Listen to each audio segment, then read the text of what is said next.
Introducing Parminder Mann. Parminder has been influential in product management, in financial services, and FinTech, innovating at banks such as Barclays, Metrobank, M-Pesa, and most recently as VP of Product at Flutterwave, Africa's biggest FinTech. In this conversation, we cover a myriad of topics, including how curiosity is a superpower, prioritizing user experiences as a PM, building a culture of open communication, embracing cultural differences, the importance of creating personal development plans, and how to develop as a product leader, the value of seeking feedback, and how to be effective in remote work, leading product and design at the same time, and the challenges that come with it, whilst demonstrating the value of design to organizations, the importance of collaboration and diverse skill sets, the ever-evolving role of product management, and the impact of AI and machine learning on product, as well as advice for anybody new entering the field of product management. There is so many golden nuggets in this conversation, and we cannot wait for you to hear from Parminder. Enjoy. Welcome, Parminder. We've got you on the show. Great to be having you on this show today. And we're just going to kick off things really with understanding a bit about your background. I would love to hear from you what you've been doing, how you got into this industry, and just the whole kind of like timeline. Yeah, sure. No, thanks for having me on. And yeah, great to see some familiar faces after a little while. So I'll start from the beginning and probably just end up where I am today. I started my career, I suppose, as a merchant. I always forget that. I grew up in a corner shop, right? So I think always grew up in business, thinking about customers and so on. And that's really relevant to what I do today, what I've done in the past, because most of my customers are businesses essentially. But yeah, so that's pretty much where I started my career at 4 to 6 years old, stacking shelves, delivering papers, all that good stuff. That's helped me kind of think back through, what businesses need, what small businesses need in particular as well. But yeah, after that, more formally, I spent a year at L'Oreal doing essentially what was called new media then. It was before Product Manager existed, mainly sharing wireframes and doing professional hair products, which was quite new to me. I had a shaven head and no beard at the time. So that was interesting. Then went into tech, essentially. I did my first IT support role for a recruitment company that actually spanned across Dubai, Russia at the time, UK, and the US. So that was my kind of understanding of actually tech isn't just for super technical people. You can kind of get into it if you're a project manager, a business analyst. Those were the roles then, and that's what kind of dipped my toes into tech and got me into tech. So from joined Sainsbury's on a grad scheme, did an IT grad scheme at the time, and then became Sainsbury's first ever digital product manager. They were like, there's a thing called Agile, this thing called online delivery. Do you want to have a go at it? So went from business analyst into that. So I think that's where I really got a lot of my learnings. I think a lot of people get their learnings from their first job. For me, it was, you stay in jobs for 5 years. I think it's a bit different now. People are a bit more fluid and can move on, and you learn quicker and you can learn before you start the job as well. But so my career's really spanned from there. So started off as Sainsbury's first ever digital product manager. I then went into FinTech, which is where I've stayed at for the last sort of 8 to 10 years. So I joined Barclays, which is a big FTSE 100 bank in the UK. Then went on to join a tier 2 bank called Metrobank, heading up product and mobile there. And then that's when I dipped into M-Pesa, which is essentially the biggest mobile money wallet in arguably the world or in Africa. And that's where I spent a lot of time, and I got my kind of connections with this continent, just lots of problems to solve, super interesting. And I guess the big thing is just leapfrogging from cash straight to kind of mobile wallets. It's a big innovation. So spent some time in M-Pesa working across multiple countries, and that's where I launched Africa's first super app. So similar to Alipay, Paytm, it's less so about having multiple apps for everything. So you don't necessarily, or most people can't necessarily have a phone or enough data, or they don't really want multiple apps on their phone. They just want one place to get everything. And that's where I guess I launched Kenya's most downloaded app in 2021. It's more downloaded than anything else. And then we took that through to multiple markets. So when I got my real connections to this region that I'm in now, and working across, product design, launching digital products for the first time for M-Pesa. So they've always been digital with mobile wallets, but this was launching apps. So I took inspiration from, like I say, Paytm, Alipay, those super apps across Asia, across India, where people want to be able to order an Uber, pay for their airtime, pay for their health insurance, which is quite different from where we are in the UK, Europe, US. I'm in London for those maybe just listening in, but I travel a lot to the continent. And then my most recent role, I head up product and design for Flutterwave. They are the largest startup in Africa, so valued at around about 3 billion. And we do everything across the ecosystem, empowering people to be able to make payments to Africa. So we have an international money transfer app called Send App, where the diaspora can send money back home. And then we also power, enable people to take payments, settle payments, and so on in Africa. For example, we power Uber across Kenya, South Africa, Egypt, and Nigeria. And we also power a number of other players that are wanting to get access to Africa as well. So that's kind of leading a team of about 40 plus, spread across product design, and also kind of working on branding and all things across the ecosystem there as well. So that's kind of my journey in a bit of detail, adding some context as well. It's an extremely kind of impressive journey, especially like your kind of entry point into it as well. You know, it wasn't like something that, you know, you always kind of maybe dreamed of as a child. No one thinks that we're going to be the biggest startup in Africa, right? Especially like coming from the UK. What was it about product management that kind of really, I guess, kind of fueled your passion or kind of opened up your passion to it, right? Because you got that taste at your internship, and then like, what was it about product management that really, you know, kind of got you going? So yeah, I think funny enough, I did want to be, my vision as a child was I wanted to be a businessman. So I visioned myself with a suit and a suitcase in airports. I thankfully don't have to wear suits or carry suitcases. So that's been a nice change. So funny enough, I'm in the airports, but in a very different format, I suppose. But I think going back to when I was a kid, and I just always wanted to like add value and have impact, right? And I think technology was a great segue into it to say, I think originally when I was coming up, so I graduated in 2010. So, you know, kind of finished A-levels, entered uni in 2006.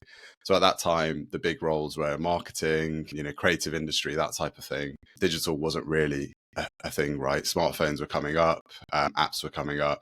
So you'd normally be interested in investment banking, which generally attracted, you know, the salaries and so on, or maybe something more stable. But I think for me, the gap I sort of said was, all right, I love business. I want to go into that. So the draw from maybe that transition from when I was on an IT grad scheme more towards digital and product was, I want to add value. I want to be close to the business. I want to be close to like the customer. I want to feel the customer, see the impact. I want to be able to, you know, take a phone out of my pocket and show people what I'm working on, right? So that always drove me, and it still drives me today. I'm not ashamed to say I want to work on sexy, exciting, highly visible products, right? As a product manager, that's kind of what I am tending to bias towards. Like, I want to be able to talk about it. So I think for me, it's been a very organic journey. For me, it's going to be quite different for people maybe coming into the industry now, where, you know, I came up when product was starting and it was quite an organic journey for me. I think there's other opportunities now, but yeah, definitely looking back at, yeah, could I have imagined myself working, you know, in a Nigerian company, in a big African startup, going to work with M-Pesa? I think everyone's heard of M-Pesa in some way, shape or form. I know some people study that. A lot of people talk to me who've done masters and MBAs. They're like, oh yeah, I've studied M-Pesa. Oh, it's that thing. And even when I applied, I kind of subconsciously heard of it, but couldn't actually remember it. So it was when I did my research, I was like, oh, it's, you know, there's a story around Mark Zuckerberg going to Kenya to learn about M-Pesa. So I think I do look back at that and think, okay, wow, you know, I started off as in a corner shop in Anglesey, which is North Wales, a small little town. And now this job has sort of taken me across the world, and it's great to have that impact. But there's also a lot of, I suppose, that kind of thinking of, I guess, digging into it myself. I'm quite comfortable being the other person in the room, right? Whether that's where I've grown up, where I'm from, what I look like, etc., or who I'm working with. That's something that has kind of helped me throughout my career as well. So being happy to be part, you know, against the grain, against the change, and so on. So that's also helped me. So I think to sort of drive me to get to where I have, but equally still on a very big learning curve. Like, my career still has, you know, I'm sort of 15 years in. I think that's at least another 15 years more. So yeah. Oh, that's fantastic, man. Yeah. And I can imagine, from someone that's also worked in a slightly different market from the UK, being from the UK, but working, you know, in the Middle Eastern market, I can imagine the African market is just such a different cultural difference, right? In terms of how the behaviors are and how the different clientele are. Like, how was it adapting to that big of a shift as well? Yeah, I think I've been fortunate that I sort of have been in London since, say, 2008, 2010. So naturally been surrounded by more diaspora, right? More people like first gen, second gen, you know, Nigerians, Kenyans, people from Morocco, people from Jamaica, Caribbean, etc. So I think that's helped, having spent time in London, to say, okay, I understand a little bit about the cultures, the importance of, food, dress, even tribe to a certain extent, right? Language. So I think also, obviously, being of Indian background myself, there's a lot of kind of common ground there. So I think I often talk to, if I talk to people, whether it's, if you're working across these emerging markets, education is hugely important, having respect, communication is super important. But I think also having that curiosity as well. So I think for me, the adaptation has been more around keeping curious. I think that's what you want to do as a product manager or designer and so on, is just keeping curious and going, okay, right, what's the culture? How do people make payments? Or how do people just buy food? What's the connectivity like? So I think that curiosity is helpful, and just embedding yourself in the culture. I think the other thing is travel. Like, people really want to travel for work, and I think it's that really helps, just spending time in the market. I must say it was a bit of a challenge. I joined M-Pesa September 2020, and there was a lockdown, so I actually couldn't see my product in action for another 6 months. I didn't quite realize the scale of it. But yeah, I think it's kind of just been a case of do your research, utilize your network around you. I think before I started my first job in Kenya, it was around going on Twitter. What's the tech space like there? Connecting with people like yourselves, let's say. It's like, okay, what's the community there? What's the podcast? What's the meetups like? What's the talent like? What does FinTech look like in that ecosystem? You can do a lot of research online in advance, but you can also connect with people. People are willing to talk about it. They want to talk about it. But yeah, that's kind of the way I approached it as well. And you mentioned something interesting around, like, a general theme about what you just kind of said was around kind of curiosity. And it seems like something that is something that you're naturally kind of inclined kind of towards, right? Like, you seem like you're kind of naturally curious. Like, how would you kind of encourage, kind of aspiring kind of people in tech to remain curious and not get too complacent, and kind of keep that curiosity high? Yeah, for sure. I think it's a case of, I always say to myself and also my teams and people around me, is like, your job isn't to sit in front of a laptop and type, right? I know that's literally what we're doing, but I think it is a case of what's the impact of what you're doing. Take a step back, right? You can engage with customers remotely now, but you can also do your research and just, look at competitors when you're traveling. Every time I get into a taxi, when I'm traveling, that driver is a potential customer of mine, or a potential customer I want to target. So it's kind of being, just use those opportunities. I think, and I see this with a lot of teams, and particularly with research being new and a lot of remote teams as well. It's like, research isn't this big brief that you give to an agency and they go out 6 weeks later, they come back with a report and they say, hey, yeah, SMBs drive 90%, 96% of business across Nigeria, right? That's helpful, but that's not research. Research is speak to the taxi driver that's taking you to Heathrow, who might be, Nigerian background or Kenyan background or something, and you can say, hey, where are you from? In a positive way. Oh, okay, like, how do you send money home? That helps me with my remittance app. So I can say, how do you send money home? Who do you use? Why? And then if I'm in country, say if I'm in Nigeria, if I'm in South Africa, etc., I'm asking that person, okay, who do you bank with? Okay, how are they? And so on. So I think people sometimes think research is this big structured piece, whereas actually you can just interact with customers daily. I think my previous role was more hospitality and more restaurant focused. So, what's more fun than, sometimes having your food paid for, right? But it's often sort of being in a restaurant, just saying, hey, what booking platform do you use, or what payments do you use? So I think it's that curiosity of, like, naturally you'll have it. I think we do have it generally, particularly if we think about impact of social media and so on. We're generally curious about trends and what we're passionate about. I think with product and design, I would just encourage people to say, yes, there's a structured approach, but there's also this scrappy approach. Like, go to community events as well, right? So church events are big for us, particularly for people sending money home. Even when I'm on a plane, I know it's a bit awkward, but speaking to that passenger next to you, when you just say, hey, how's it going? I don't do this every time. I'm a Londoner, so, we're not meant to speak to each other. But, like, ultimately, you will say to someone, I'll say to someone on a plane, oh, how's it going? Oh, awesome. Like, okay, you're going back to Nigeria. Oh, are you visiting? Okay, cool. Like, who do you send money home with? Oh, okay, fine. And then it just sparks a bit of that conversation. You can get a lot of insight. I think I always say to people, I redesigned a whole banking app, right, off the back of an indirect set of feedback I had from someone. We were doing particular research on a particular functionality in the app, and the person was like, I can't find standing orders, right? I don't know how to set up my payments. And then I spoke to my old boss, who was also banked with the same bank that I was at, and he was like, yeah, I can't hey, I'm sorry to bother you, but I can't find this functionality in the app. Like, how do I set up a direct debit? Or how do I set up a standing order? And that sparked something to say, actually, let's redesign the whole app. If my boss who's in fintech and tech can't understand it, if this customer in front of me can't understand it. So sometimes those indirect insights are actually more impactful, because if you just look at that one screen, that one flow, you're actually missing a lot of what someone's saying to you outside of it that can kind of give that impact. So I think that's curiosity in a number of levels. But imagine that in my head, it's like with a notepad to like sit next to people that asking them questions and kind of getting all of this data. But I know it's completely like the opposite to that.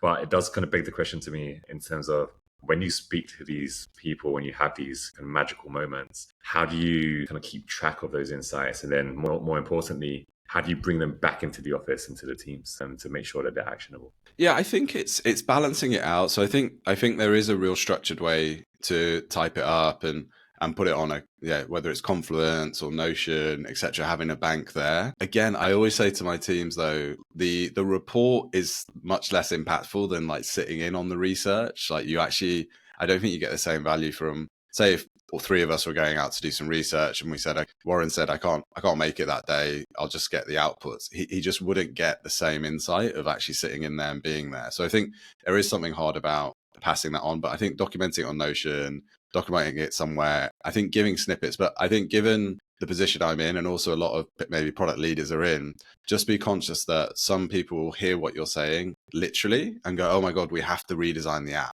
And it's like, that's sometimes the impact you might have from an insight that you tell someone about. I think it's just maybe positioning it in sometimes of a way to say, hey, I was with a customer yesterday. They're saying that we're having a bit of challenges with integration or success rates of a payment. We should look into that, right?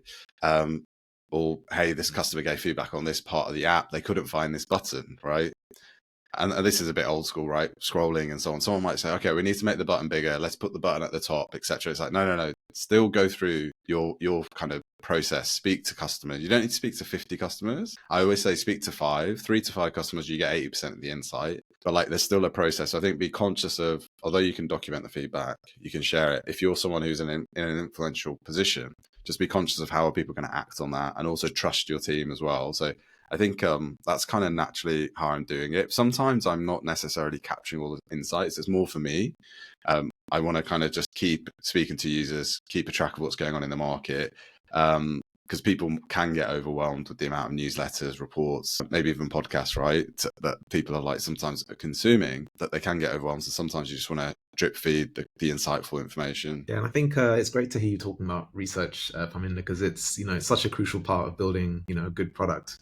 And I imagine for any product managers listening into this, you've got an extensive background in building great products across different territories and countries. What else do you feel is critical to making or building a top product? Yeah, I think I always think about this in product management today and product design today, or whichever version of that you want to call it, is just quite stretching and quite demanding, right? So I always say to my team, a 5-star hotel is measured on a lot of things, right? Service, quality of food, quality of products, etc. And sometimes as a product designer, product manager, you can't be 5-star all the time. So how do I launch a product in time for the market or regulation, but at the same time do research, and at the same time do competitor analysis, at the same time communicate to stakeholders? So I think what I'd encourage people to do is like, don't overwhelm yourself of, yes, there's product managers in Meta or Amazon or these big Googles who are like very data-led product managers, and you're going, oh my God, I don't know SQL, I need to do this, I need to do that. It's like, no, be comfortable in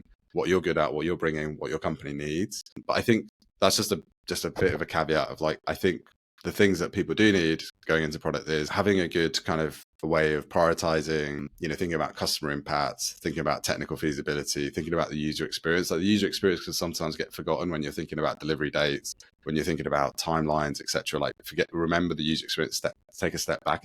I sometimes can get pulled into, we need to get this thing out, and I'm really excited because I want to get it to a customer, but I might forget, no, I'm here to be a product manager. I'm not here to be a delivery manager. Let me leave that to the tech teams to an extent, right? So I think you need good prioritization skills. I think good communication, right? And communication is verbal. I think even more so in this world, it's written. But I think it's also knowing when and how to communicate, right? Like I think we've become quite used to Slack. I loved Slack initially. I was like, great, I don't need to send emails. But I think now I've sort of taken on a bit of a mantra: pick up the phone first, right? We had maybe organized this podcast even, right? If me and Jason picked up the phone and just said, hey, it's at this time, it's going to be video and audio, prep for that, etc. Whereas we were actually back and forth, we lost a bit of time and so on. Whereas I think a quick call could sometimes help. I've become a bit of a what I call an uncle, and I've started doing voice notes to people because people just won't hear my voice for months, right? If I said to you, hey, how's it going? Where are you with this project? You just see that as 3 lines. You don't hear my voice. You don't, and some people might be like, "Oh, he's demanding something," or "Oh, he's just checking in." Whereas if you hear my voice, sometimes I've started doing that, and I'm like, I'm not going to wait to catch you because I wouldn't do that in the office. I'd just come to your desk, maybe catch you at the water cooler. We don't have those moments. So I think collaboration, communication, and work really hard at that. Just because if you've gone remote and you were in person, it doesn't mean it's all going to work overnight. It actually means you have to work quite hard, and don't feel that's all on you either. Like as a company, everyone's trying to figure this out still. So I think those are a few things. I think the other thing is just like, for me, it's I have a bias for having a passion for the product. And I think product people and product designers and so on, the product you're working on almost becomes an extension of you. I think you need to find that healthy balance of like, yes, it's what you do for work, but it's not necessarily completely defines who you are. I think sometimes that's something that I do love the passion for product, but sometimes I'm like, this shouldn't define me as well. Trying to think what else across the board. Yeah, I think those are the main. So prioritization, communication, being curious, having a passion for the product, and I guess self-development, like constantly evolving how you're working, taking opportunities for like can ChatGPT help you? Can other tools help you? It's just a more efficient way of working as well. I think that's really insightful. And I think there's 2 things that I really want to kind of double click on.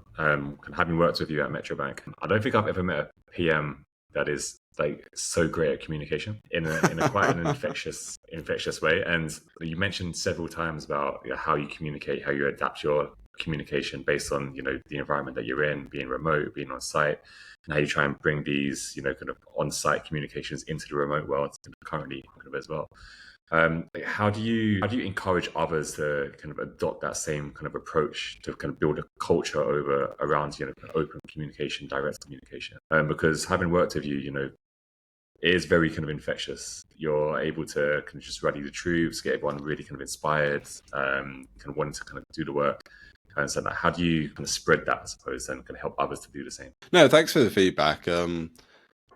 I think one thing is I was speaking to someone in my team who was like, the way you approach stuff, the energy or bringing people together and so on, like I need to be doing that. And I think it is a case of, I always say to people, no, don't change yourself, right? Like I come across people, I'm like, oh my God, they really fill up the room. Like the energy they bring, they're really loud. They're just really energetic. I don't think I can do that all day, right? So I think first of all, like stay true to yourself. Like if you think like to get ahead in this bank or this airline or this fintech, I need to behave a certain way. It's like, no. Eventually you're going to get tired and eventually people will find out and see through it. So, but I think for me, like my view is with other people, I sort of encourage them of go back to basics, right? Like whether it's waterfall, as we might have called it, right, as in a form of development, or whether it's like when you grew up in a bank or you grew up in a consultancy or you grew up in a traditional organization. Yes, like some of those habits were maybe not the most intuitive to if you're in a startup, scale up, or in product and design, where it's like, oh, we need to send a communication out.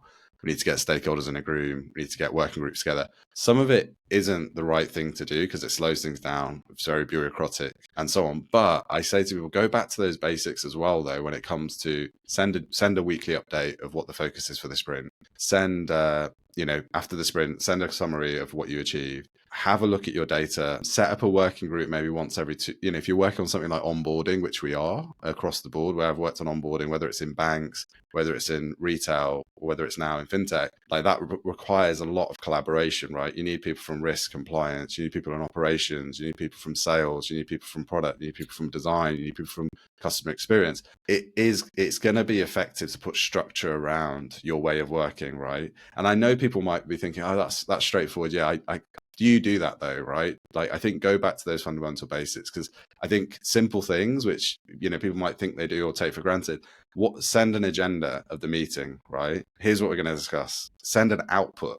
Hold people accountable. I know these are just like one-on-ones, which people might be like, yeah, this is basic. Am I actually learning anything? But it's like, do you actually do that? And that person that generally is coordinating, is having outputs, will generally be someone that will be relied on or can keep focus, right? As long as you're keeping context as well, don't just do it for the sake of it and say, hey, there was something about wireframes, like Jason do that, or there was something about prioritizing in a business case, Parminder do that. I think it's actually owning the context underneath it as well. So I think it's the like overall basics. And I think beyond that is catering your style, right? So I'm fortunate enough to meet investors. I'm fortunate enough to work directly with the CEO. I've done that in the past as well. So I think it's like, what is the next thing that person needs to think about? What's the next question they're going to ask? I'd also encourage people, something that really helped me early in my career, someone told me to read something called Pyramid Principles. It's a very expensive book. It was like £40, which is like $50 a day. And I didn't really know why I needed to read it. And it was just a simple thing of when you structure your emails, when you structure your communications, work hard to allow that person to understand what you're talking about. What's the topic? Boom. What's the output? What's the next step? And it's like when some people might just say, hey, we need to do this thing, read the email attached, or hey, like no agenda. And so I think it might sound simple, but it's been really effective in my career to say written communications, what are we talking about? What's the next steps? What's the summary? Like just think and work hard. Same way that you think about your users externally and go, we need to make it really simple on the product page. It needs to be a really clear call to action. They need to understand the product. Think about that from an email perspective, from a verbal perspective. I had a bad habit, I think, in my last company. A lot of people just go up to each other and just start talking about what they wanted to talk about. So I'd be like, Warren, where are we with the wireframes for that project? And it wouldn't even be like, hey, Warren, how's it going? Yeah, I just want to talk to you about X, and then go into the conversation. I know that sounds silly, but a lot of people will just be like, because it's in your mind, you just assume Warren could read my mind. I'm going to say, hey, where are we with this project? And just go straight into it. So I think consciously think about your user, your colleague, and so on as well. We've got some notes here, especially on the fundamentals. Like something as basic as having a meeting with an agenda, like that doesn't happen as often as it should. Really will kind of help frame the meeting, help people talk. But also following up with outputs. I've got kind of down as well. I think the pyramid principle is a really good approach. Not just structuring your emails, but like structuring your conversations, like even if they're at the water cooler. And I think the last point that you made around, not just going straight in with the ask, but actually, having a conversation that kind of leads into the ask. It's probably something which is crucial in terms of like building that rapport with your colleagues, kind of getting to know people, building that trust and kind of credibility as well. So it's not just like a transactional kind of relationship. I think that's probably really powerful, and I can probably guess that that's probably something that has been kind of pivotal to your kind of career growth as well. And I think I just want to expand, like something I've like really picked up on recently is you're not in this on your own, right? So I think we're all sat at home dealing, a lot of us are working from home, but even if you're not, you're maybe hybrid. And sometimes you feel like the problem to solve is on you, right? And the reason you're in a company, whether it's a company of 10 or whether it's a company of 10,000, you're there to solve and help and collaborate with each other. So I remember back in the day, I thought strategy was, what deck would Bain or McKinsey or Accenture, Deloitte, all of the above put together, right? And, that person must be really smart. They just like go in a room, smash through it and put a deck together. But reality is bring your colleagues on that journey with you, like problem solve, ask them for opinions, run workshops, like facilitation that can also help you in that kind of collaboration communication piece. We even had this, I don't know, exec offsite. And my CEO was like, look, yes, I'm the CEO, but I'm also someone who's got 20 years of payment experience. I'm also someone who's built companies, built products. Come to me as a CEO and the founder at times, but also come to me as someone to collaborate with and not to kind of, see as a colleague sometimes. So I think I've had that with my last couple of bosses where, yes, it's a one-to-one. Yes, at times I am reporting upwards, but I think other times it's, you're leveling up with your boss, right? I think Steve Jobs said it. It's a bit of a, overused, but like you hire good people to tell you what to do, not to tell them what to do. And I think take that mantra on. People have hired you because there's problems to solve, and feel empowered to bring people along that journey with you, collaborate and get other people involved. There's a lot of smart people in your company, and get their inputs, and ask for help as well. It's not bad to say, hey, I'm not good with numbers. I want support from someone. who's an analyst or in finance, I'm not great with data, or people, I'm asking my team to really double down on research and design, and they're going, actually, I haven't done this before. Can you help us? And I'm like, yeah, absolutely. That's what I'm really passionate about. So I think that's the other way you can like collaborate and communicate and help like problem solve as well. How would you kind of encourage somebody who is kind of new to leadership and they want to be an effective kind of collaborator, communicator? You've just listed a whole heap of great advice, but like, where should they start on that journey? I would say something that I work on is a development plan and thinking about what I want to consciously focus in on. Something to be open to this group, something I want to work on a bit more. My career has been quite organic. Some people might say, no, it's been a bit more intentional than you think. But I think for me, set that development plan, what you want to focus on, what are the things that you want to improve as a leader. It might be behavioral, it might be technical, and don't necessarily focus on more than maybe 2 or 3 things per quarter, or maybe even per 6 months. If you want to improve your stakeholder management or you want to improve your design skills, I'm sure you can make some like tacit improvements in 3 months, or you can say, hey, I went on this course or Figma, or I went on this course around product management, or I went to this conference, or I've actually started sending notes out, etc. But I think just be patient with yourself, that your career can be 40 years if you want it to be, or 50 years if you want it to be. So I think it's a case of, approach your leadership with, hey, what's the type of leader I want to be? What are the things that I want to focus in on?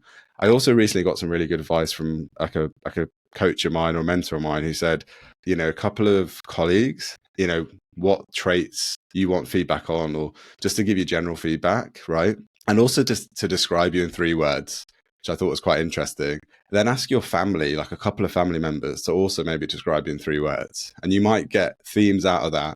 And you might be happy with what you're hearing, or you might say, oh, I want to change that perception, right? It might be like, okay, you're not a good listener, or, you're quite impatient, or it might be, okay, you're very, you're influential, you're a great communicator, etc. You might get a theme between inside and outside of work. So I think that task of like, ask for feedback from your colleagues, ask them to describe you in 3 words, but also ask your family to also do the same. See if there's any correlation there. In terms of like resources, I'd say books are underrated. I probably underrate books as well. So I think as much as in my time, people are saying, read this book. Everyone's heard of How to Make Friends and Influence People. Everyone's heard of maybe even Marty Kagan, Empowered Product Teams and so on. You might say, oh yeah, I've read it, etc. But have you read it for this stage in your career, which is maybe leadership?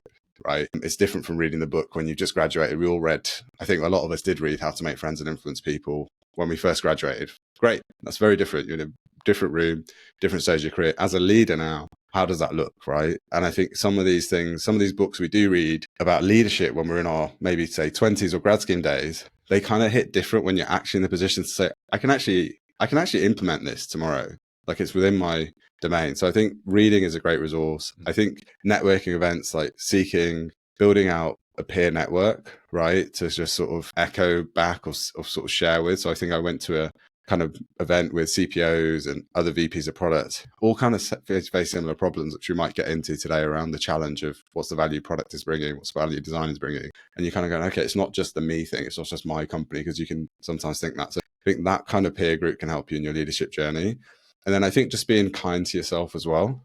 I think you hear this a lot, a lot more now. My routine isn't wake up at 5 a.m., hit the gym, listen to a podcast while I'm in the shower, meditate, read a book while I'm on the way to work, right? If I get one of those things done, fantastic, right? But it's not actually on my focus for the day. So I think be kind on yourself as a leader. Every leader is different, and shape how you want to be as a leader. I think just the one final bit I say to people is, think about the leaders that you liked working for, you want to be like. What are their traits, and how do you maybe want to work on those traits for yourself, right? So it might be an old manager.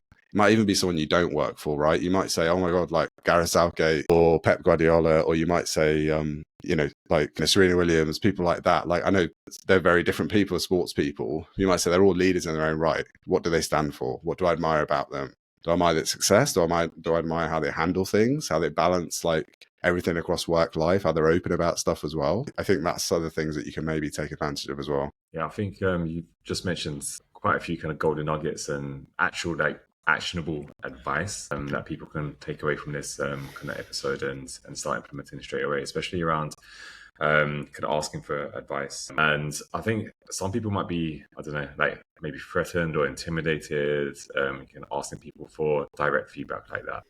How would you recommend someone goes about it? Like, how would you recommend someone like approach you and say, "Hey, Parminder, I want you to give me feedback on these areas." Like, how should they approach that conversation? I think it goes back to what we were talking about earlier around collaboration and speaking to people, right? Given the context, right? I think that's really powerful. Like, don't just send a WhatsApp to, let's say, your mum or your dad saying, "Hey, describe me in 3 words," right? You might not like what you hear, but at the same time, you want to give them the context. Why are they doing this? What's your thing? Because you're not going to just do this as a one-off, right? You might do this once a year. You might do this every 6 months. I think give people the context and be vulnerable and open, right? We're all trying to help each other, right? I think we just don't always necessarily talk about it. Not everyone always talks about it. So we've all definitely YouTubed, how to get fit, how to eat healthy, how to be a leader, how to run a certain meeting, how to prep for a podcast or something like that, right? We've all done that. But I think it's okay to then give that context outside of that, your Google or your ChatGPT search to say, "Hey, Jason, I'm working on my leadership journey. We've worked together in the past. Can you help describe me in 3 words? And also maybe can you give me some inspiration leaders that you work with, etc." Something like that. I think give that context and then maybe just set that boundary of like, you don't have to, right? Or, I'm going to come back to you every 6 months or 9 months. I think that accountability is also helpful. Like, I think they talk about, find a couple of people to hold you accountable. It doesn't have to be 50 people. It could be your partner, whether that's your wife, your husband, it could be your close friend, could be a colleague at work, right? And you're saying, you're kind of saying to them, "Hey, I want to go down this route of feedback. I also want to just come back to you in 6 months. I'm going to make a conscious effort on this. And I want you to tell me if I made a conscious difference, right? Have you seen a fundamental change, right?" I think it's just giving that context and telling people, and also maybe it's sometimes telling them why you feel they're important in your journey and in giving feedback. So, you're someone I've worked with before, you're someone I respect, or, you're someone I want to build a relationship with more around, professionally around these projects, etc., and so on. And I want to get better to help the team or help us go forward. I think setting those expectations as well. And I really like the point that you mentioned there, Parminder, right, about it's not, you got to set yourself a plan, right? It's not going to happen, or you need to almost have like a leadership growth over X amount of years. Could be 30, 40 years. Where do you see yourself growing in that time? Which I thought was a really good takeaway as well. And I can imagine for you, previously working in an office versus being remote now, do you feel your leadership challenges have changed a little bit, or do you feel like you've had to grow slightly differently over that time? Yeah, I think it's been one of, when I touched about having empathy of like, what are people on the other side of the globe or other side of the phone, how are they operating, giving that context. Yes, I might be like, "Hey, we need to have a daily stand-up," or "Let's catch up once a week," or everyone got onto the quizzes during lockdown, right? Let's have a quiz every week. And it was a good idea initially.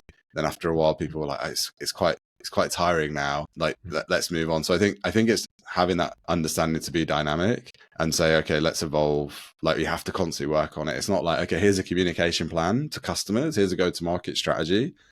We're going to stick to this, right? Otherwise, we'd all be still sending, postcards out to every address saying, "Hey, sign up to my product," right? You have to evolve it. What's the industry doing? How do things play in, right? And I think you have to do that with your leadership style as well. Of, okay, I've just hired someone, for example, I've hired someone in South Asia, right? So the time zone, the interaction, the cultural differences, the ways of working will be slightly different. How do I lead that person? I think also, depending on the dynamic of your team, they might be all senior. There might be people that have only worked at a start. There might be people that have only worked at a big corporate, or you might have a blend of that. You have to evolve your style depending on who you hire, also who you work for, or your company, right? So, and the stages your company's going through. If you're a 10-person startup, your leadership style can probably be quite fluid, right? And you can kind of, you're all learning as you go along.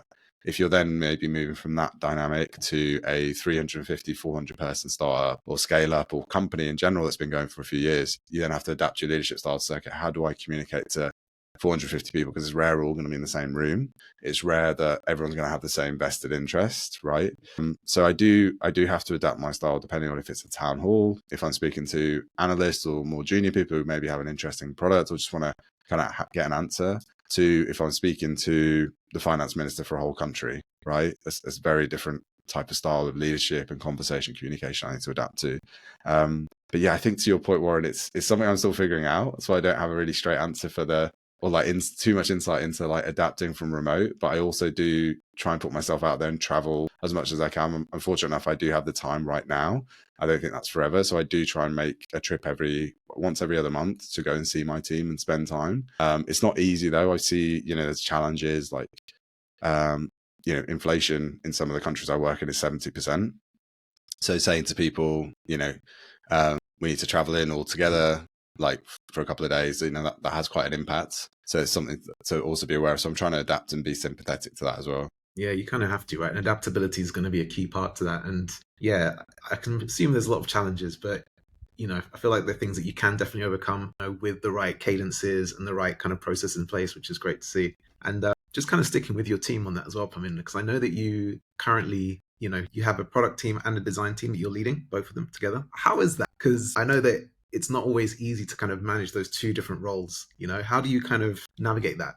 I think as most of my sort of starters in this, I'm still learning and developing on this. I think having most of my experience more on the product side, that comes a lot more naturally. So I think I'm definitely working and doubling down on the design side. So I think the way to navigate, I've navigated these two, is knowing that you need the right person there. So I was very quick to say, get someone who can lead the design team, has that dedicated time and focus, because it's shaping a skill set and a technical side, but it's also shaping the vision of the team, shaping the vision of the brand as well. So I think you need the right talent on board. So I think that's one thing I've done. I think the other thing is just getting to know people, getting to know people's strengths. So I always made a conscious effort of at least having, one-to-one with absolutely everyone, intros and sessions, getting to know the team, seeing where the gaps are, and doing that regularly as well. So my door's always open, always having sort of time to engage, whether it's a very junior designer, very junior product manager, or the most senior product and design leads as well, always having my door open to collaborate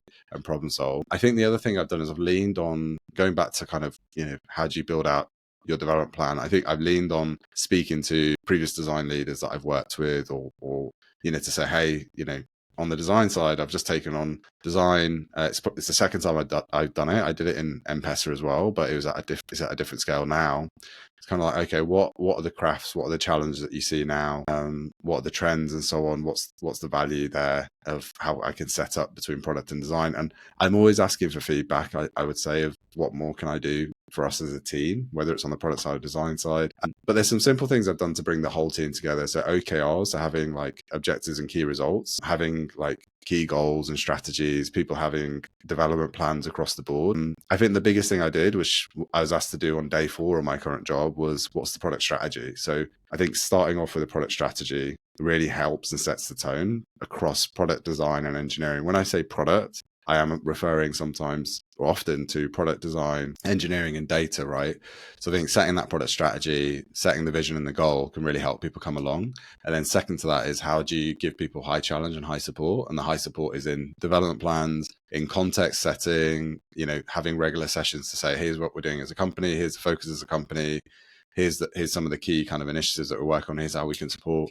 The biggest thing I think a product leader or design leader can do right now as well, and continue to do, is prioritization and setting direction. Like, what is the important things to focus in on now? Because I think I don't underestimate how much people need that. Something that I really want to work on the design side with my team is the production side. So how do we help with the production side? Designers are absolutely hammered across the world of like how much we need to produce. Product managers, I think back in the day, you had a product manager, you had a business analyst, you had a scrum master. On the design side, you might have had UX, UI, you might have had research. These are all 2 roles pretty much now. You have a product manager and you have a product designer. And I think some of the product designs were absolutely phenomenal in terms of they can do research, they can do wireframes, they can then also do the sort of side hustle stuff of researching third parties, what's trends out there, how do we use this new tool, how do we do this? So I think it's a very stretching role, which makes it super exciting. But I also think we need to support them in saying, okay, this is important right now. Let's move that way. And then let's come back to some of that fundamentals around process and documentation as well. No, I think some really great points there. And I love the point about the strategy and the visioning, right? Because if everyone's kind of aligned on that same goal, it makes it so much easier kind of moving along, Have you ever had to deal with any conflict though with the teams? Because I know that this is something that has often been spoken about, right, in the industry. I know Nielsen Norman Group did like some articles on this.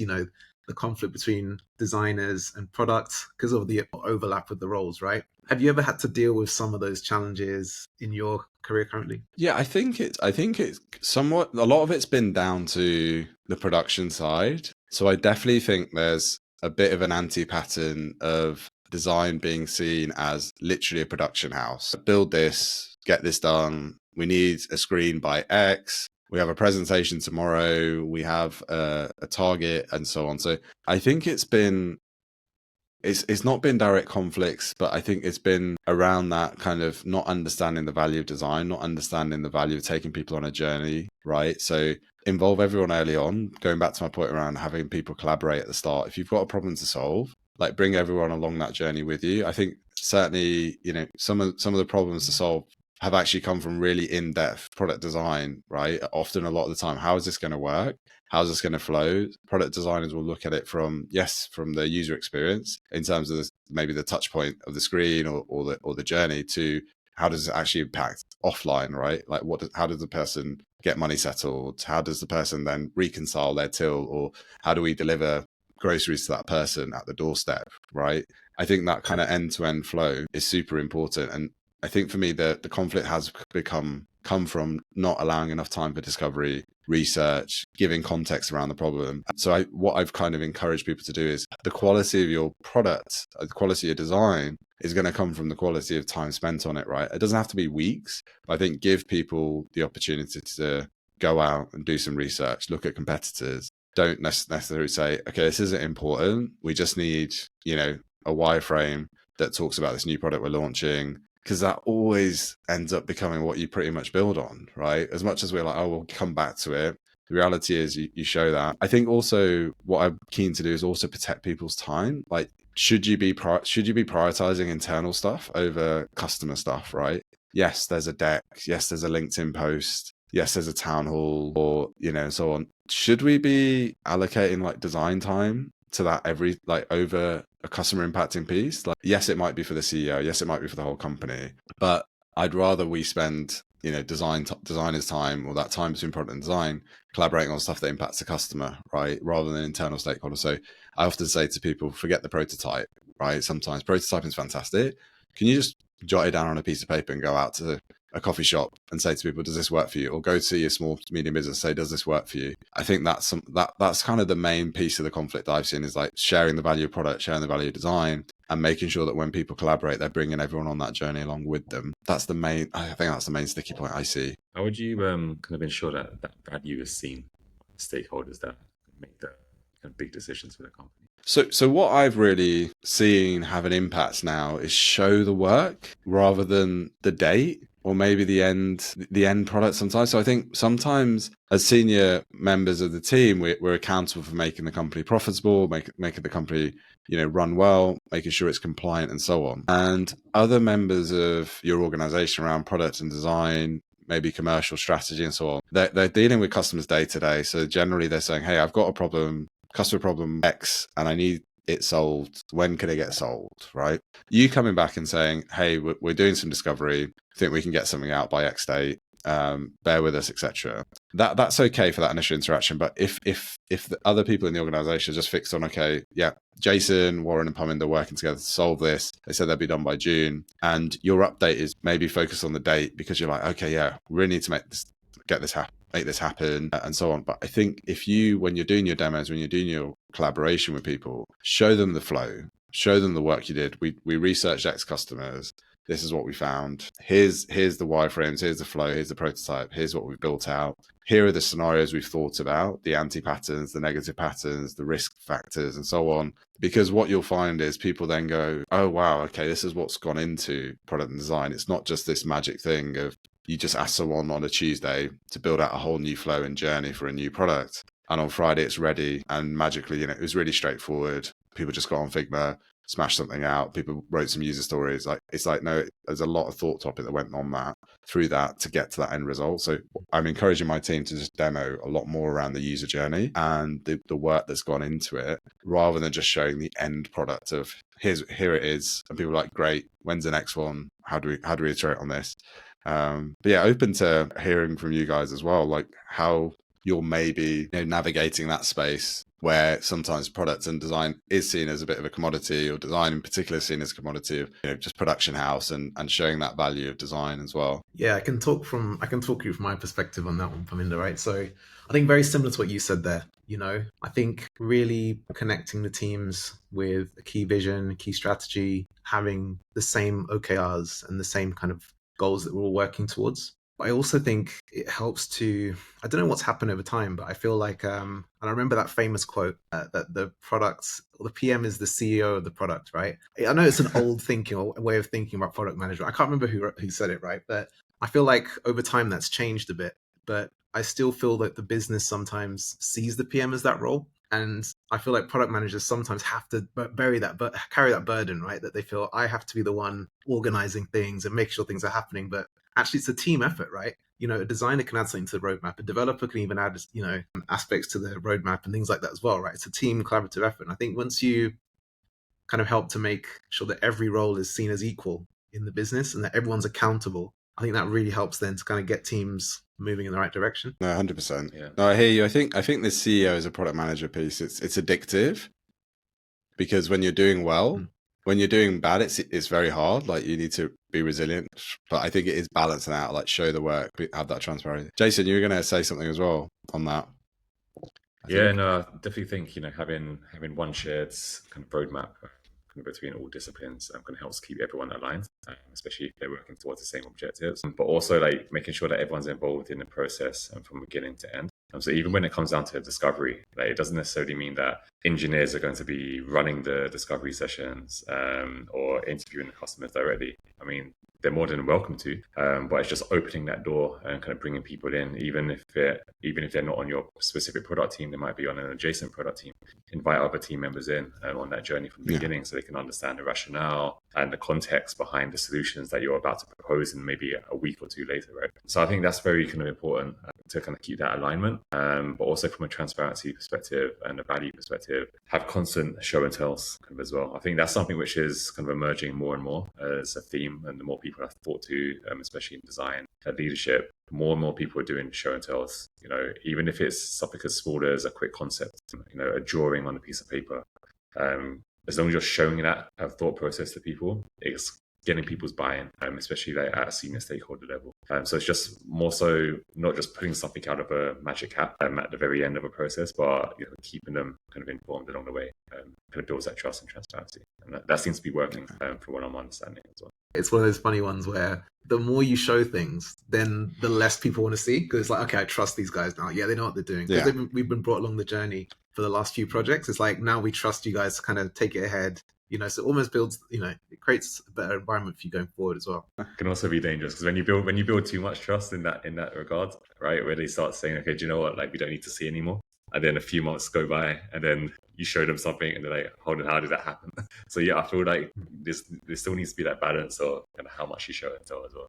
Be as regular as you can. And I always think as well, where we work, I work in payments predominantly, right? So I think sometimes you might feel like, oh, these people are giving me feedback, but they're not designers, they're not product managers, etc. It's actually not for that. I think everyone's got a different hat. So for example, the effort of a payment, right, from initiation, like, you might just be working on the initiation point, but what it flows through, like payment rails, partners, like liquidity, do we have enough money in the bank to make this payment? What's the FX that goes down? If it goes wrong, who do they call? What's the fraud implications? I think it's just knowing everyone has a part to play, right? I think you like hear about tennis players, right? And I know Wimbledon's just happened in London, but they'll talk about their team. We're just watching the end products. We're like, oh my God, this tennis player, you know, whether it's Serena, you know, whether it's Alcaraz, you're like, wow, this is the end product. This is what I'm seeing. But the amount of effort that's gone into that, the nutrition, the logistics, all of that good stuff. Like, I'm always interested in, do these guys prep their own kit bag? Does someone prep it for them? And they've thought about absolutely everything. And that's why you're seeing product success. You're seeing, you know, athletes succeed as well, is that everyone's played their part in that journey to make it. And they're kind of, yes, they've all got the end goal and they've all had their inputs, right? And I think that's why I'll go back to the England team. I think everyone's been reading a lot about it. I know they didn't win the Euros, but I think they're saying, you know, it wasn't just about the football. There were psychologists, there were people as part of that journey who made it a success. And I think that's the same with product. It's like someone from payments or someone from ops or risk or audit or compliance, will have a snippet for you which will make your product even more successful. So take them on that journey, see that input as, this is going to make my product better. It's not just about the user experience or the success of the sort of vanity side of the product. It's also about what is the quality and depth there as well. I think that's the kind of way to kind of position it and see this feedback as well. No, definitely. It's making me. It's actually triggered something in terms of. I wonder how well teams will perform if we all got like product psychologists embedded in the teams as well. Or we have the similar results. I'm kind of curious about that. I think also about a year ago at Config, Brian Chesky from Airbnb kind of made quite a bold statement in terms of the way he framed it was they'd gotten rid of all product managers, and then he kind of later appeared on the podcast and kind of backtracked that statement a little bit and just said they repurposed the role. So instead of being like a traditional product manager, they're more focused on like marketing the product rather than building the product and making those product decisions. And other companies like Linear, for example, they talk about not hiring product managers. And there seems to be more, especially in the startup world, kind of companies that are taking that approach. Like, what do you think has happened with product management and the relationships that they've been building with their kind of tech counterparts to kind of lead to this sort of like decision making from companies to kind of change the product role? Yeah, I think it's still fairly new, right? I think product management is still very new. So I know some people say been doing product for 20 years or so on, but I think the modern way of product management, if I think about it, I was the first ever digital product manager for my company, which was one of the biggest companies in the UK, and that was 2013, right? So I think we're 10 years into an industry here, and I think tech is still the modern way of tech. Whether it's agile, whether it's cloud computing, now AI. We're going through constant revolutions, so that does have a fundamental impact into what product manager is. So back in the day, it was most product managers ex-business analysts or ex-project managers. Now you have people coming from all walks of life, which is fantastic. So I think it's a natural questioning and evolution of product management, and we'll go back and forth depending on your company and trends. And I think people do need to be conscious of their voice and their impacts. I think some of these influential leaders, what might be relevant, say, to a Spotify or an Airbnb, does actually end up funneling down across the world. Everyone's going, Spotify does this, so let's do this. It's like, okay, but we don't sell music, or we don't sell music streaming, audiobooks and podcasts. We sell payments, right? So if someone can't play their, I don't know, a Shako song that day, they're not going to die. Well, as in payments, if someone, literally in my conversations, people are trying to make a medical payment so that their mum can get healthcare at that moment in time, right? So I think it's like take context, take things with a pinch of salt, and also know the impact you have. Going back to that point, what's that impact? What's that voice you have as a leader? But I think it's the maturity of the profession means that we will go through these back and forths of what's the value of product manager, what's the value of design. I think it's also come with people getting a bit closer to the role, right? I say this in twofold. One aspect is people have understood product, digital and development much more, in which case, if you were a PhD student 10 years ago, you didn't need to know SQL. I'm doing PhD in psychology and so on. And I know when I did my dissertation, it was, pen and paper, and it was limited to who I had access to. Right now, everyone needs to know technology, right? We don't say you need to learn English to be Shakespeare, right? And it's the same with technology. You don't need to learn technology to be the next founder of a big tech company. You just need to know it to like navigate the world and so on. So I think that has made it people more kind of, comfortable in saying, hey, is the value of product really there? Now that I understand a bit more around estimation, understand what design do and so on. I think the flip side to that is I think people are still going through a journey of what does it look like to do sprint planning? What does it look like to do prioritization? How does it look like to balance all of these different metrics as a product manager, from prioritization to data to user experience to working collaboratively across the board to then thinking with your regulation hat, your compliance hat, and so on. So I think it's just an evolving world. I think there's two sides of it there. Either people have caught up a lot around it and don't see the value of it because they feel like they can do it themselves. But I think the backtracking is very much clearly people are realizing actually it's much more than I thought it was, right? I thought it was just write a user story and something magically happens. No, it's iterating. Launching a product is very easy and very addictive, right? I say easy. I've launched a lot of products, but I say it's easier because you're shipping something, you're building from scratch. But I think it's the growth side and that more mature side of design and product, which is maybe is something which is underestimated as well, like growing a product from 0 to 4 million, or the first ever something, right? And making that, having that benefit realization. I think that skill aspect of product management, like how you're growing a business from 0 to 100 or 100 to a million to a billion, etc., that side of it is hugely important to any business as well. So I think it's the stages you're at. Maybe Airbnb being a very established business, founder led and so on, maybe that's what led to that sort of analogy of, okay, we've built the product, now we can take a step back. But I think as they've sort of taken a step back, they've realized, actually no, for the growth, the evolution of it, for experiences, all the other things they're working on, they do actually need that product thinking. So yeah, I've gone a bit back and forth there because I'm still not quite sure, but I do face that. I think everyone does face that challenge, certainly with meetups recently. It's like, what is the value of product? Why do people need it? And it seems like a lot of people have gone through that process of reducing and then bringing back, or maybe we've had too many. Like, I think maybe it's a knock-on effect to big tech where people had hired 50 product managers, 50 designers when times were good, printing money, etc. And now it's actually going, do we need all these people? And maybe it's talent management as well. It's like a natural cycle I think we see across a lot of professions, whether it's contracting, you get people, oh, we're having no contractors now. Okay, yeah, we need contractors back. I wonder if it's that similar evolution that we see in other professions as well. I was just because, yeah, it's a great topic. And I think, Parminder, you mentioned there that a lot of people transition into the role, right? They come from different areas. And I've seen that as well, right? And I feel that, like you said, it's actually a very dedicated and important role. There's lots of facets to it. It's not something you can just fall into. But maybe the potential of paying more importance to it, there's not, I don't see as many degrees or as many courses on product management. How do you navigate that, with product managers in your team? How do you elevate them or get them to build on their skills? Yeah, it's really tricky because I think for, say, something like accounting or investment and so on, you have actual accreditations, right, that people need to have, right? They need to have their financial degrees. They need to have their what they call CFA, which is an actual license to be able to advise on investments and so on. Those are very tangible, broken down courses. I think having my career from business analysis to Scrum, Agile, Safe Agile, product management, a lot of the courses, we were doing, or we were focused on, we were very obsessed with the accreditation, right? And it was generally a memory test. You'd go on a course for 2-3 days and you'd play that back, right? So I think the courses, whether you pay for them or not, or you read, etc., they're really valuable as setting foundations, right? So I do encourage my team, to read, say Empowered, or read Hooked, or read Lean Startup. I'm always going back to bits of Lean Startup. I'm going back to Atomic Habits and so on.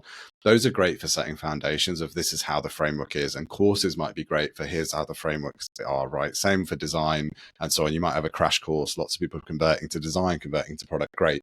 Those will give you that foundation set. We all need it, right? And you do it. I remember reading Agile for Dummies, going from a very mature e-commerce player to a bank, because I was like, I need to know Agile. Reality is I didn't, but I prepped anyway. So I think get that foundation. I then also just sort of think it's around conscious development, having coaching sessions. So I say to my team, we'll have the one-to-one where we'll focus on people, process, priorities, but then I want to break that up and have actual coaching sessions where I'm not even focused on us as a company. You might say, I want to be a head of design for, a company, in an e-commerce company. I think that's where my future is, or I want to start my own thing. And I'm like, that's fine. I'm going to be very vulnerable in my career, talk to you about the steps I took, but we can also have conversations around coaching, development. So I think that could be around, do you go and meet people? Do you go to meetup events? There's also tools and techniques that we can try out and so on, like building on that as product managers and designers. I think things like design critique and sort of collaborating, going back to that problem solving, like I think that can also help you as a product leader and manager of like, I think having those, yeah, here's my lane, but here's like everything else that's happening across the road. And I think for me, the thing that I do encourage product managers and product designers and so on is to just get together and problem solve together, to share what you're working on and elevate, learn from others. Someone might be more user experience focused, or someone might be amazing at, certain elements of design, interactions. They might be great at branding and so on. Go and learn from that person. Like who in your tribe, like, fundamentally, not just the kind of actual agile tribe piece, who in your tribe can you learn from and lean onto?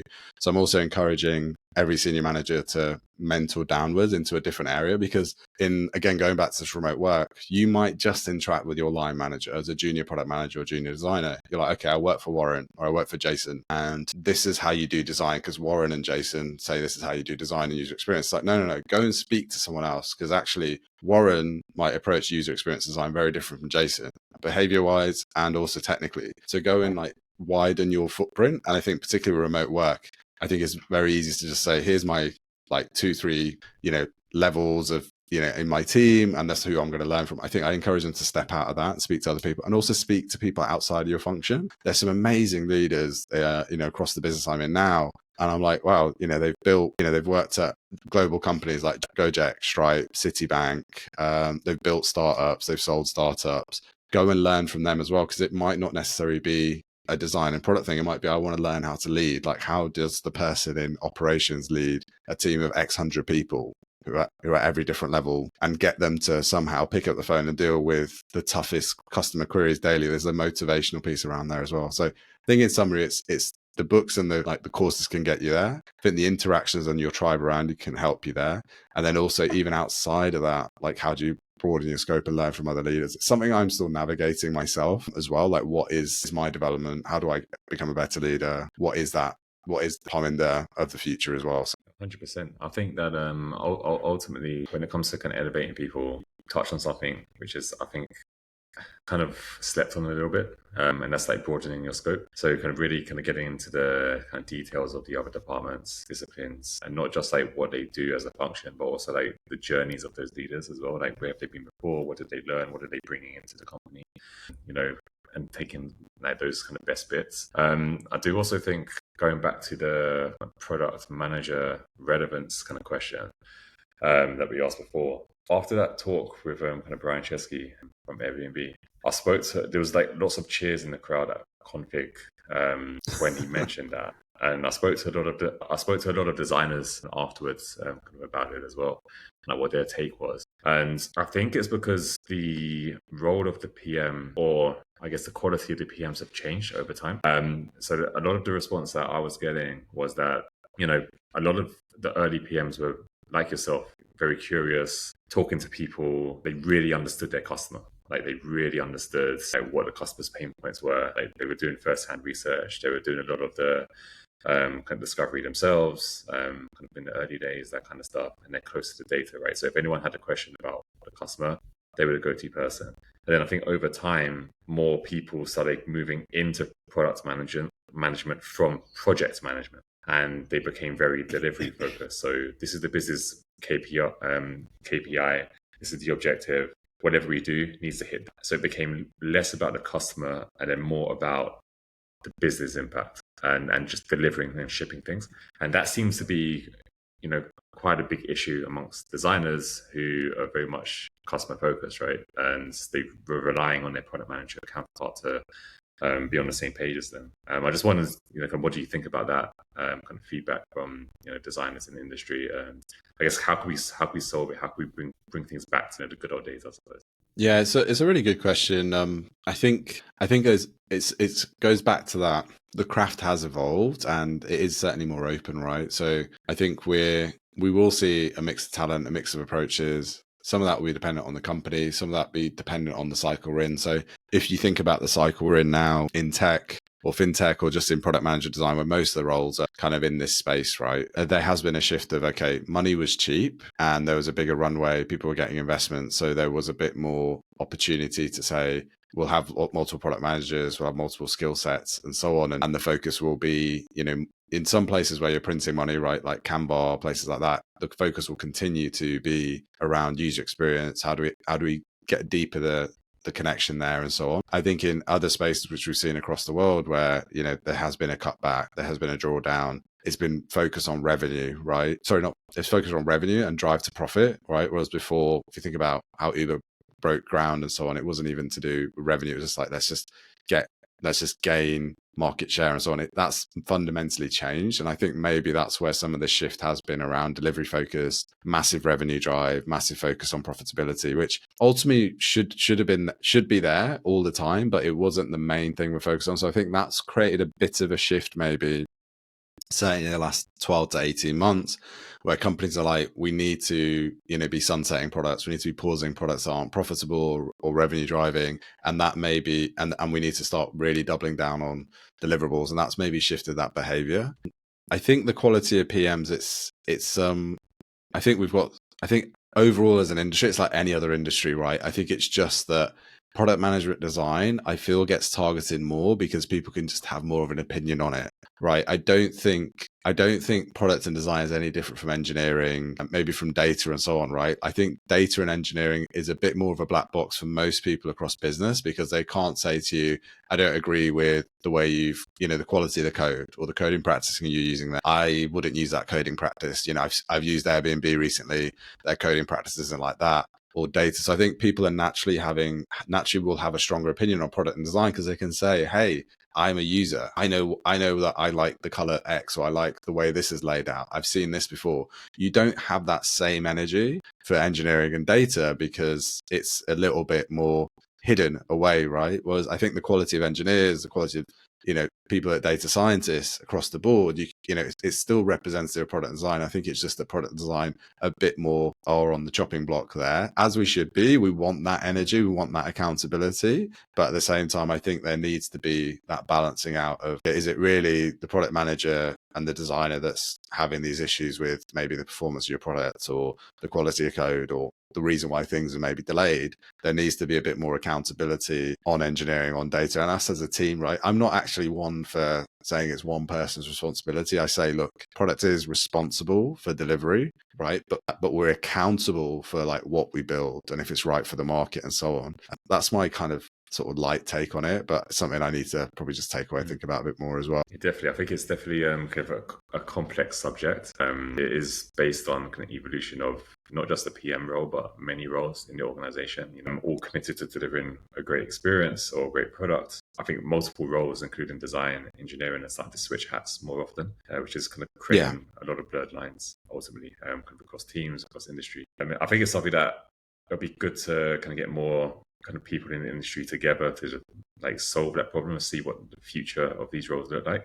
Which kind of takes me on to kind of my last question really is like, how do you see the future role of, kind of product management kind of shaping up kind of over the next, kind of 5 years or so? And how do you see them being kind of impacted by big technologies, advancements like kind of AI and machine learning? No, it's really interesting. I'm excited because I always say my job didn't exist when I was at university or studying or even at school, right? So I'm actually excited. I don't know if in the next 5 years, but I'm excited. What are the roles of the future for product designers, product managers? Is there a totally new role that we don't know anything about right now? We've seen things like prompt engineers and so on come up, right? Those weren't, you could argue they were roles, but those are new roles that popped up that didn't exist, let's say 18 months ago, even 2 years ago.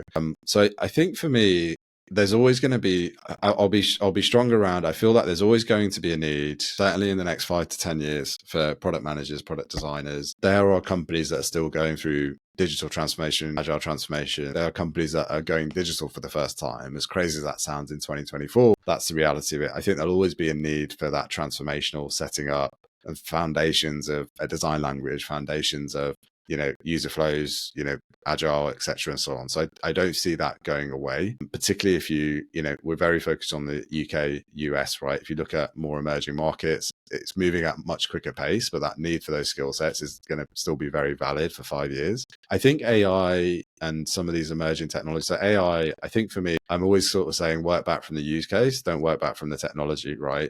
No one was like, hey, there's cloud, what can we put up there? It was like, okay, right, infrastructure costs are high, and when we want to scale for Christmas and peak periods, we have to turn all these servers on but pay for them all year. Like, what's the solution to that? Or what's the kind of shared way of working and so on? So I think working back from simple use cases right now is more around AML, onboarding, risk compliance. There's also journeys around customer experience. I think that's where the power of AI is right now, and it probably will be for the foreseeable, I think, particularly in payments and so on. But I think for me, particularly talking around Africa and the opportunities there, the future of product and design, it's more, you're actually more innovative. Things like stablecoin, which essentially allows people to have a type of cryptocurrency that's maintained by a stable value versus the exotic currencies that we have today across the region, which are highly volatile. Like I touched on, certain currencies move by 50%. So I think enabling people hear the word crypto and they think Bitcoin, big bang, scary, highly risk piece. It's actually not that. Like, there's lots of other opportunities like stablecoin and so on, which are a lot more stable and open up an opportunity for innovation.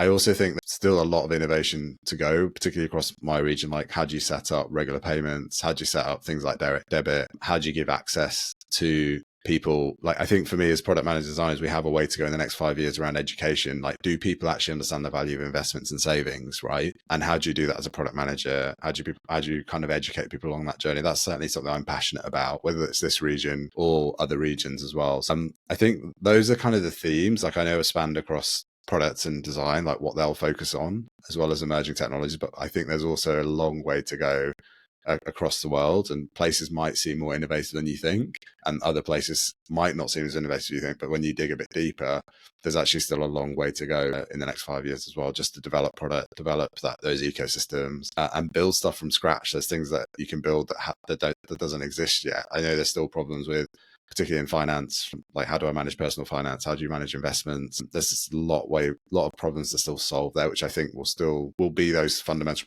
problems that product management design have kind of maybe sometimes gone, okay, it's not for us, or it'll eventually come. I think those kind of deeper rooted problems are there to solve, particularly as we mature. What advice would you give, someone coming into this field now, to look out for? I know you kind of spoke about the evolution and where things could potentially be going, but as an individual, what do you think people should be really thinking about over the next few years? I think it's a case of, I think for me, it's choose the craft and like double down on that. Like, don't feel like you have to be great at everything. Don't feel you have to focus on everything. So if you're really passionate about a particular area of design or particular around products, right? If you want to be a really technical product manager and work on a particular domain, that's a good choice for you, right? Let's say you're someone who wants to be a specialist in cloud, or you want to be a specialist in payments, etc. That will actually do you well. So I think find your craft, double down on that. But at the same time, it's okay for you to maybe move away from that completely in 5 years. Your career is 40 years, right? So don't feel the pressure that I sometimes put myself under, which is the first job I do must be the job I do for the rest of my career because I don't have time. It's like, you have time. You have a lot of time to learn. Don't obsess by hitting certain titles and pinnacles. So that's another thing. When I speak to my team, I'm like, what do you want to be? Where do you want to be in the future? And it's normally VP of product, director of product, senior designer, senior associate. Forget the title, because you could be a VP of product of your own company, right? Or you could be a VP of product at a Google looking after Google search, right?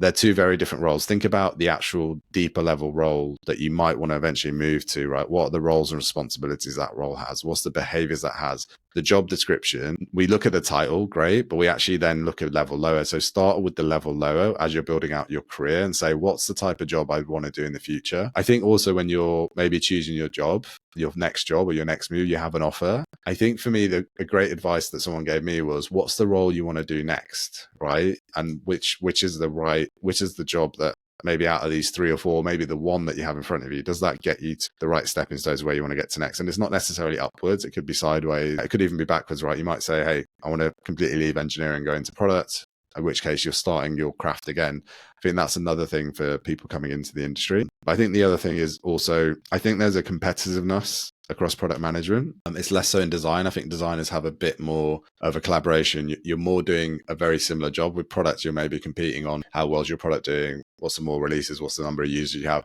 I think be collaborative and less competitive as well is something I'd say. Like, learn from people, see every opportunity as a learning opportunity. I know that sounds a bit cliche, but I think there are still like ways that you can learn through that way as well, starting out. And then finally, just don't underestimate the fundamentals of good communication, having structure, having a personal development plan, planning your week, saying no, being organized. Like, some of those fundamentals will get you well through your career, whether you want to be an individual contributor or you want to be a leader of managers, etc.